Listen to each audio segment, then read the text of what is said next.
একঘেয়েমি মাছের রান্না যখন খেতে ভালো লাগে না, তখন ঠিক এইভাবে হাতে মেখে বড় মাছের রেসিপি তৈরি করে নিতে পারেন।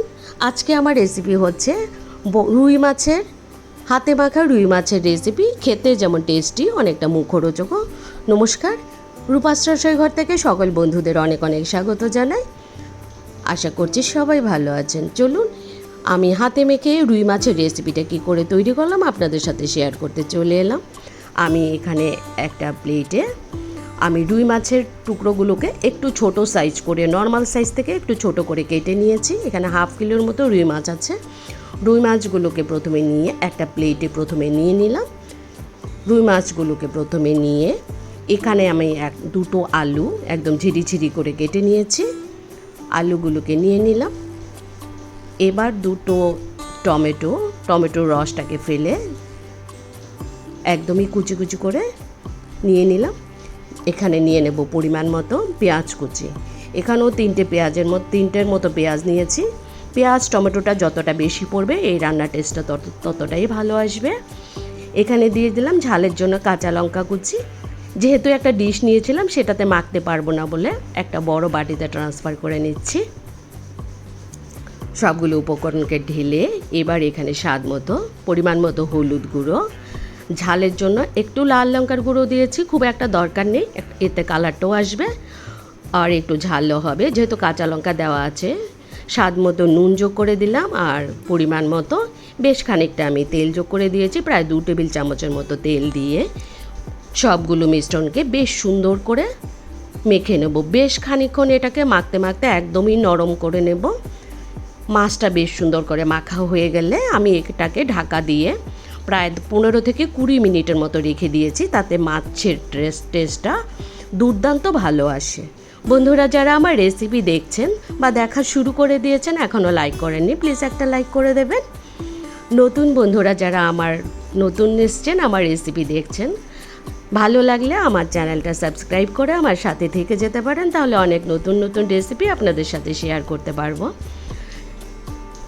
এদিকে চলে এলাম রান্নায়। গ্যাসে কড়াই বসিয়ে আমি পুরো রেসিপিটা সাদা তেলেই করেছি। এখানে আমি 2 টেবিল চামচ তেল যোগ করে দিয়েছি। এবার এই হাতে মাখা মাছটাকে আমি আস্তে আস্তে দিয়ে দিচ্ছি। দিয়ে এবার মিডিয়াম হিটে প্রথমে বেশ কিছুক্ষণ আমি রান্না করে নেব।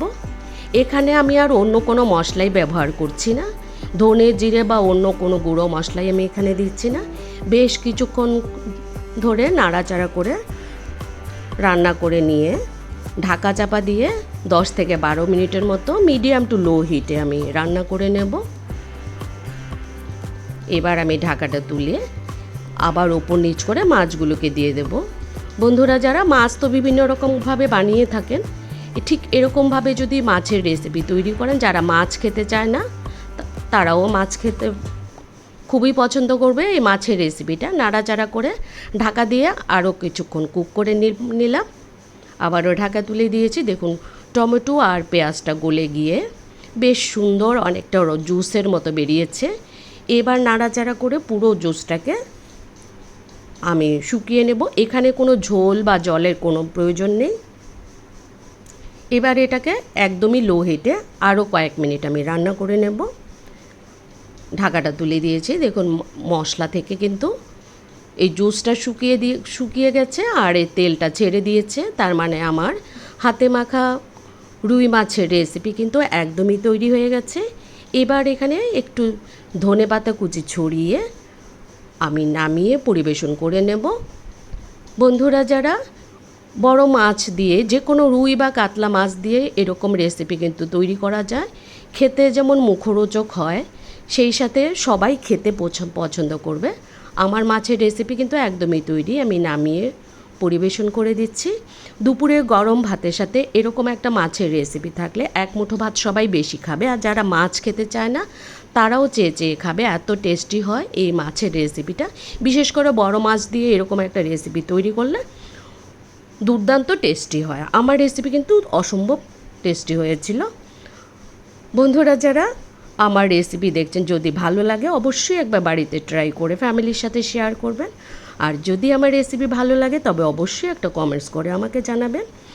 বন্ধুরা যারা এতক্ষণ আমার রেসিপি দেখছিলেন সকলকে অসংখ্য ধন্যবাদ জানাই। সবাই ভালো থাকবেন, সুস্থ থাকবেন।